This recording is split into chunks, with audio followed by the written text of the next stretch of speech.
Tirania de Aço Capítulo 137 Invasão de Trento. A invasão de Trento foi rápida e repentina. O ataque de três pontas a Trent, Riv, Pergina e Valsugana pegou o príncipe-bispo completamente desprevenido.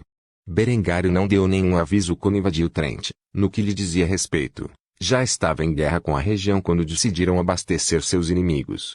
Devido à falta de aviso, o príncipe-bispo não teve tempo de levantar um exército em defesa, nem mesmo a capacidade de formar recrutas.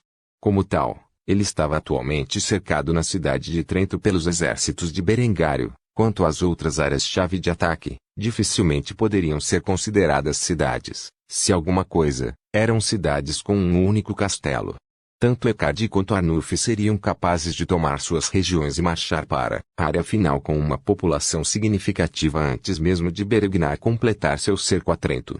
Esta foi uma guerra relâmpago travada com tempo limitado. Berengário teve que capturar as regiões-chave antes que Lothar fosse derrotado em Viena. Como tal, ele havia ordenado um constante bombardeio das fortificações inimigas. Enquanto um acampamento de cerco foi construído, foi levado à produção às pressas, pois Berengário não temia os exércitos dos bispos, que estavam todos se escondendo covardemente atrás das grandes muralhas da cidade. Não era como se isso importasse, porém, Berengário concentrou os bombardeios de artilharia em uma seção específica da parede e sentiu que poderia derrubá-la muito rapidamente. Como de costume, as forças de Berengário dispararam seus mosquetes contra os defensores nas muralhas. Aqueles que sobreviveram ao ataque inicial começaram a perceber que, olhando para os melões, estavam pedindo a morte. Como tal, todo o bombardeio foi bastante pacífico, com apenas alguns tiros sendo disparados de vez em quando sempre que um defensor era tolo o suficiente para colocar a cabeça para fora da cobertura protetora. O príncipe-bispo de Trento estava lívido. Seu território estava sob o cerco de Berengário, o maldito e suas hordas demoníacas. Ele estava completo e totalmente preso dentro dos limites de seu território. O nome do bispo era Ludger, e ele não podia pensar em um destino pior do que ficar preso dentro das muralhas de sua cidade esperando que Berengário trouxesse a ira de Satanás sobre ele. Obviamente, ele não era um dos bispos dentro da Igreja Católica que apoiava os ideais de Berengário e tinha usado muito de seu poder e autoridade para demonizar publicamente o jovem visconde. Ludger estava gritando com o comandante de sua guarnição, que estava fortemente blindado com o equipamento que um bom homem de armas teria da época. O que você quer dizer com os homens nas muralhas não têm a capacidade de devolver o fogo? Exatamente que tipo de armas o inimigo está usando? O comandante da guarnição estava totalmente assustado. Ele tinha visto muitos de seus homens serem mortos a tiros pelas armas estrondosas do que as forças inimigas empunhavam. Embora reconhecesse a possibilidade de as armas serem usadas como canhões de mão, não conseguia acreditar no alcance de que eram capazes. Estava além da imaginação sugerir que tal arma fosse capaz de atingir alvos a mais de 400 jardas. Acredito que sejam canhões de mão, mas Vossa Senhoria, não entendo como essas armas são capazes de tal alcance. Elas têm um alcance de efeito maior do que nossas bestas de aço. O príncipe-bispo de Trent só podia ranger os dentes de raiva enquanto continuava a ouvir o trovão ecoando dos canhões de 12 libras causando estragos em suas paredes. Temendo o pior, ele fez a pergunta em sua mente. E as paredes? Elas resistirão ao fogo dos canhões? O comandante da guarnição balançou a cabeça com uma expressão preocupada no rosto quando disse a verdade. Eles vão no máximo durar mais um dia. Vossa Senhoria, por favor, deixe-me tirá-lo da cidade. Você pode se refugiar no Vaticano até que uma força possa ser reunida para recuperar suas terras. Ludger ficou indignado com a ideia de fugir de suas terras e deixá-las no controle de Berengário, o maldito, mas seu comandante de guarnição estava certo. Se ele ficasse aqui, o herege poderia executá-lo como uma demonstração de força contra a igreja. Ludger recusou-se completamente a morrer sob o comando de Berengário. E também precisava fornecer ao Vaticano informações que reunira sobre as armas de Berengário. Quer acreditassem nele ou não, os canhões de mão nas mãos de Berengário eram muito mais eficazes do que qualquer outra coisa vista na época e eram uma grande ameaça para qualquer exército da época. Como tal, Ludger suspirou pesadamente antes de aceitar a sugestão do comandante. Tudo bem. Faremos do seu jeito. Certifique-se de que você e seus homens me ganhem algum tempo. Com essas palavras ditas, o comandante da guarnição acenou com a cabeça e saudou o príncipe-bispo.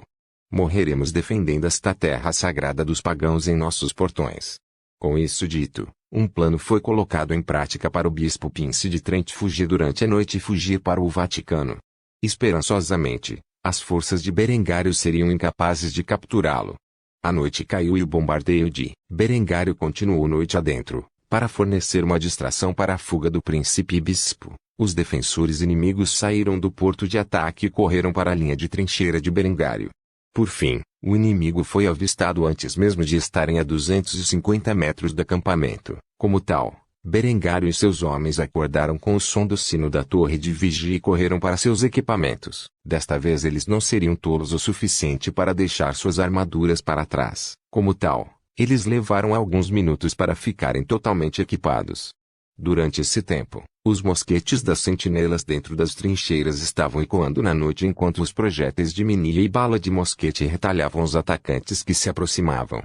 Embora as trincheiras tivessem sido apressadas, ainda havia arame farpado no lugar e fortificações de terra projetadas para proteger os soldados dentro das trincheiras.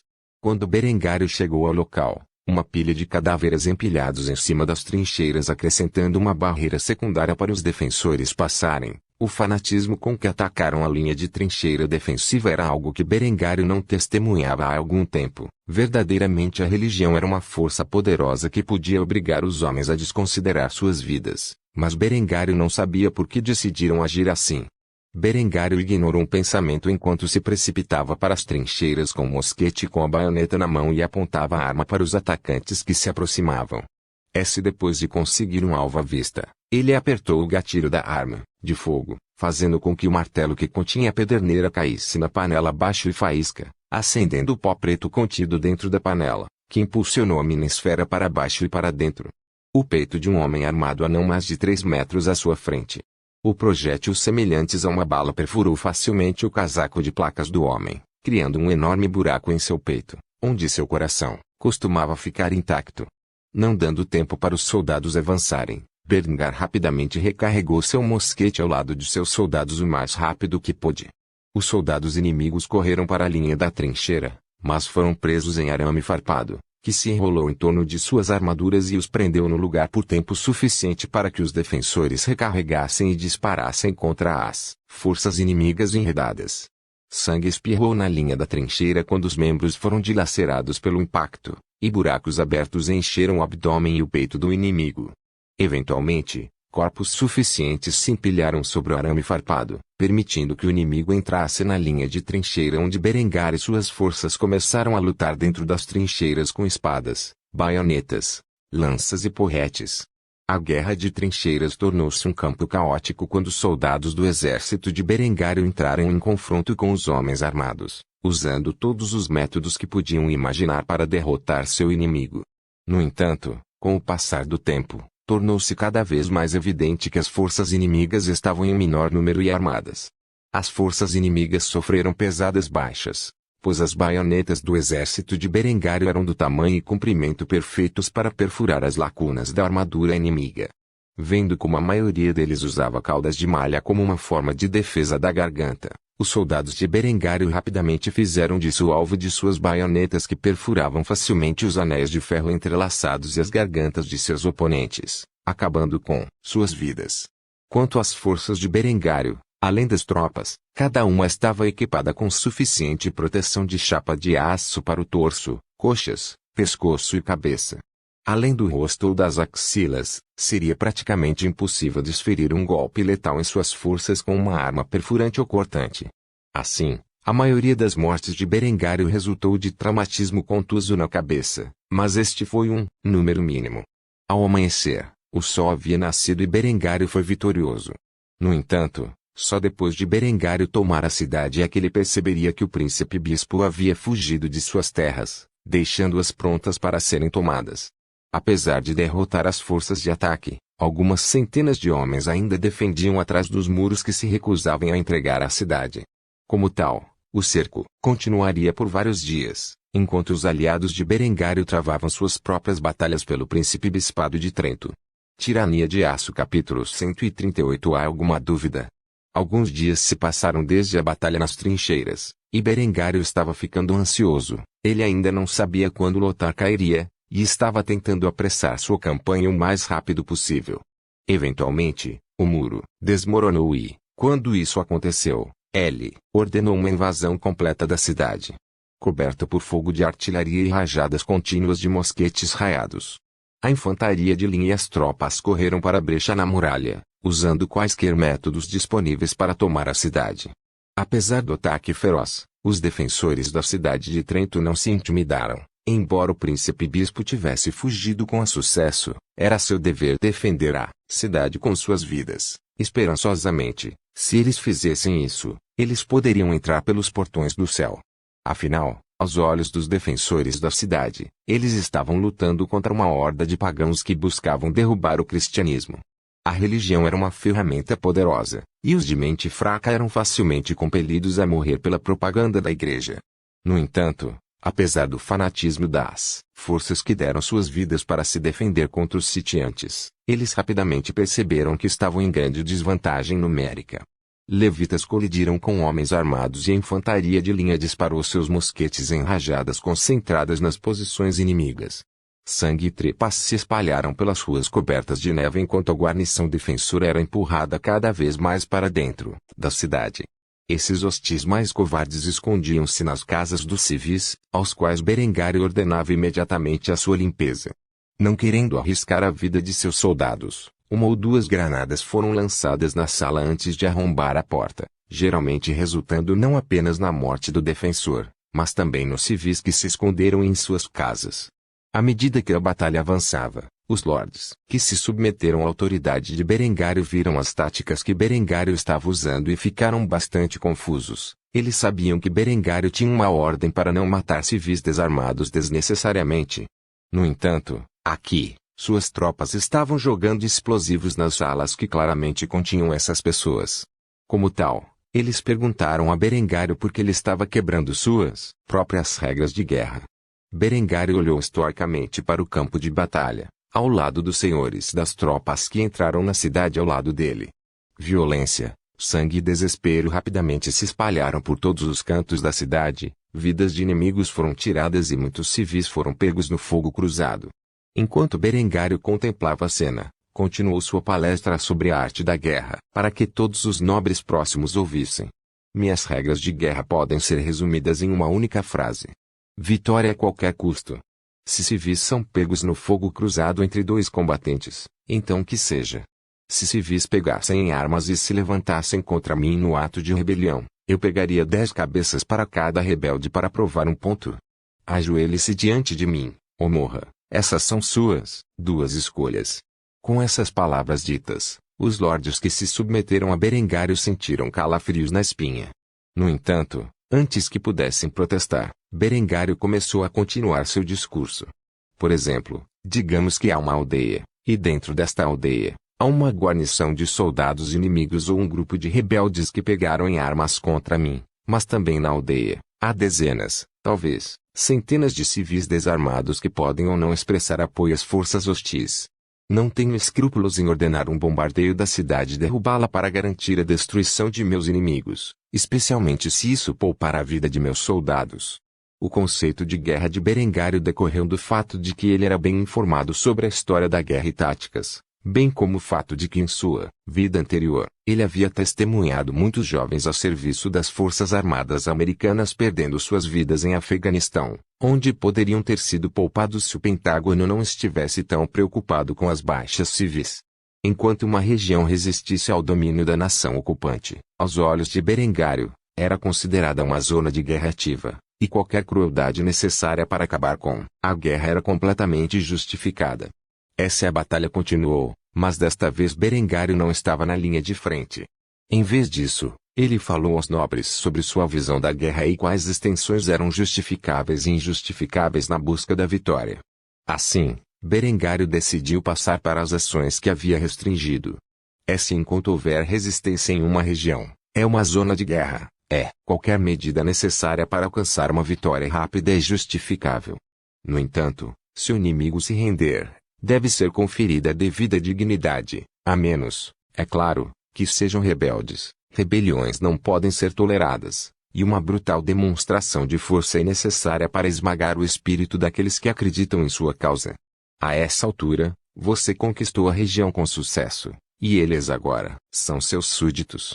Há exceções a isso, mas isso gira em torno de uma série de ações políticas, principalmente em relação ao colonialismo, e não vou entrar na complexidade desse tema aqui neste momento. Quando Berengário encerrou seu discurso, os lordes contemplaram a cidade, que foi incendiada por explosivos. Quando combinado com os cadáveres dos soldados inimigos, e os civis apanhados no fogo, cruzado cujo sangue escorria pelas ruas cobertas de neve, criou uma imagem de Armagedon. Ao testemunhar tal destruição e morte, Berengar virou-se para enfrentar os lordes com um sorriso arrepiante em seu rosto imaculado antes de fazer a pergunta em sua mente. Há alguma pergunta? Os vários lordes que se submeteram à autoridade de Berengário e se aliaram a ele para esmagar a rebelião do sul, balançaram a cabeça em silêncio, com uma expressão de horror espalhada em seus rostos. Para um homem estar sorrindo diante de uma cena tão caótica, apenas um monstro seria capaz de fazer tal coisa. Ou assim pensavam, embora Berengário estivesse feliz que seus planos estivessem progredindo, internamente, ele não pôde deixar de suspirar para si mesmo pela perda desnecessária de vidas. Se seus inimigos não fossem tão teimosos e lhe entregassem a cidade no momento em que os muros caíram, os cidadãos da região não teriam sofrido tanto. Claro, os lordes não tinham como saber o que Berengário estava pensando dentro do labirinto que era sua mente e, como tal, eles sentiram uma sensação avassaladora de pavor, inspirando-os a nunca pegarem armas contra o homem à sua frente, pois em suas mentes, Berengar era um demônio na carne de um homem.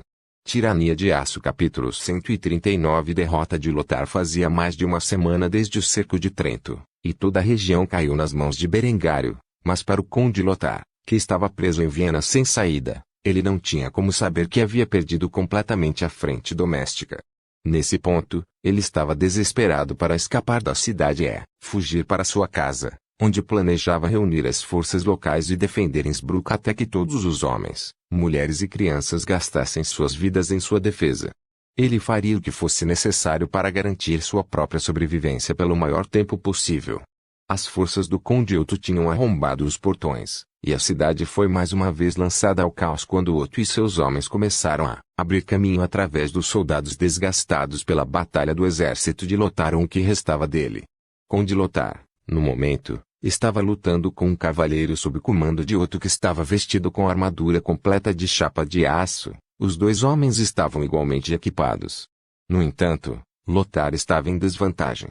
No momento, ele só tinha uma espada longa em suas mãos, que não era a arma mais eficaz contra um cavaleiro envolto em prato cheio. Quanto ao cavaleiro, segurava uma alabarda nas mãos e trazia uma espada embainhada na cintura. Lothar empunhava sua espada com excelente habilidade, desviando os golpes da arma de haste e avançando, tentando entrar nos espaços entre a armadura inimiga. No entanto, o cavaleiro era igualmente hábil e tinha uma vantagem significativa no alcance. Antes que Lothar percebesse, ele se viu sendo empurrado para trás pelo avanço dos cavaleiros. Felizmente para ele, alguns de seus homens próximos correram para ajudá-lo. No entanto, quando chegaram para ajudar seu senhor, logo perceberam que ele havia desaparecido. No momento em que os homens vieram em seu auxílio e começaram a distrair o cavaleiro, Lothar fugiu na direção oposta em uma tentativa desesperada de fugir da cidade.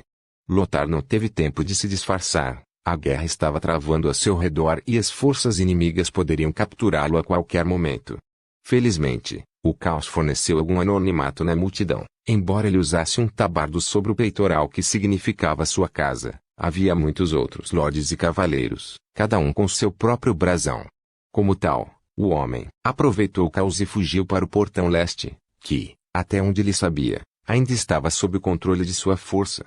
No entanto, o homem não foi muito longe, pois estava correndo na direção da cavalaria do portão e começou a cavalgar para a cidade. Esses cavaleiros e lanceiros a cavalo pertenciam ao Conde Otto. Cavalgando na frente do grupo estava o próprio Conde Leal. Eles notaram um homem, fortemente armado com o brasão de Lothar fugindo. Embora não pudesse ser visto sob a viseira de seu grande bacinete, Otto estava sorrindo com entusiasmo por finalmente ter encontrado o traidor, e se ele pudesse ser capturado vivo, a batalha terminaria mais cedo. Assim Otto e seus cavaleiros rapidamente derrubaram qualquer resistência no caminho e rapidamente alcançaram Lothar. Antes que o conde, traidor, pudesse se reagrupar com suas forças no portão leste, ele foi cercado por Otto e seus cavaleiros fortemente blindados. Otto não permitiu uma única brecha para o traidor escapar e confirmar a identidade do homem. Ele o chamou. Fugindo, não é? Diante da derrota, você não tem coragem de enfrentar sua própria morte em uma batalha gloriosa. Para um traidor, você é bastante patético. Lothar estava resignado ao seu destino. Cavalos e cavaleiros, revestidos de aço, o cercavam. Não havia caminho para vitória nem fuga. Ele podia simplesmente suspirar e encarar o cativeiro. Se a sorte estivesse do seu lado, ele seria capaz de escapar de sua situação, embora temesse que não fosse esse o caso. Como tal, ele não respondeu aos insultos de Otto. Em vez disso, ele admitiu sua derrota. Sei quando sou derrotado. Bem jogado, Otto. Não esperava que você superasse minhas defesas tão rapidamente. Pode ficar tranquilo sabendo que nunca fui capaz de penetrar nas defesas do castelo. Família está sã e salva. Sob a viseira de seu grande bacinete, o conde Otto zombou com desgosto do homem diante dele. Um homem que ele considerava sua própria arrogância agora derrubava seu rival como tal. Otto expressou seu desprezo por Lothar e ordenou sua prisão. Se você deveria ter se contentado com sua sorte na vida. Homens prendem esse traidor. Com sua arma não mais em suas mãos, e os cavaleiros de armadura pesada se aproximando cautelosamente de Lothar, ele rapidamente conteve o homem e o algemou em algemas de ferro. Eles então removeram seu capacete para olhar para o homem tão ousado a ponto de se revoltar contra seu suzerano durante um período de crise. No entanto, o que se revelou foi um homem abatido, levado à exaustão pela guerra que começou. Lothar era apenas uma sombra de seu antigo eu neste momento, e sua aparência mostrava isso. Otto então o trouxe diante dos exércitos de combate e tocou uma buzina que chamou a atenção de todos. As forças de Lothar rapidamente viram que seu suzerano havia sido capturado e sabiam que haviam sido derrotados. Não havia mais propósito na luta. A rebelião de Lothar e a guerra no Tirol terminaram. Como tal, o conde Otto declarou corajosamente para que todos os homens ouvissem. Eu capturei seu suzerano, renda-se agora e entregue os outros senhores traidores, e você terá permissão para voltar para suas casas em paz. Os vários nobres que seguiram Lothar na batalha ficaram assustados com esta notícia e olharam ao redor ansiosos, através dos bacinetes de rosto aberto e dos capacetes de chaleira do homem de armas. Eles podiam ver em seus olhos o desejo de trair seus mestres. Como tal, uma escaramuça rapidamente se seguiu, e as forças de Lothar se voltaram contra seus mestres na tentativa de salvar suas próprias peles. Muito rapidamente, os líderes da rebelião de Lothar foram mortos na última resistência contra suas próprias forças ou levados ao conde Otto, onde o restante das forças de Lothar entregou suas armas voluntariamente. O conde Otto pretendia levar esses cativos ao duque Wilmar em Munique, onde seriam punidos de acordo por seu legítimo suzerano. Ele não queria levar o crédito por acabar com a rebelião, porque afinal, era seu futuro genro quem havia feito a maior parte do trabalho. Ao conquistar rapidamente o Tirol, Berengário cortou qualquer forma de apoio ou reforço que Lothar pudesse receber em sua busca para se tornar duque da Áustria. Este não foi o único feito digno de nota de Berengário, pois o jovem visconde também conseguiu enviar ajuda material significativa às forças de Otão enquanto sitiava as defesas de Lothar. Se não fosse por essa ajuda, ele não teria conseguido retomar tão rapidamente a cidade, que era a sede do poder do duque. A impressão de seu futuro genro cresceu exponencialmente no coração de Otto. Quando o cerco de Viena terminou e os traidores capturados, também terminou a guerra na Áustria. Por enquanto, a Áustria encontraria alguma aparência de paz nos próximos meses. Com todo o mundo alemão em guerra e o conflito se espalhando para o resto do império, seria apenas uma questão de tempo até que a violência voltasse ao Ducado da Áustria. Quando isso acontecesse, a posição de Berengário estaria em uma posição muito melhor para enfrentar qualquer exército que entrasse nas terras da Áustria. Por favor, certifique-se de verificar meus outros vídeos.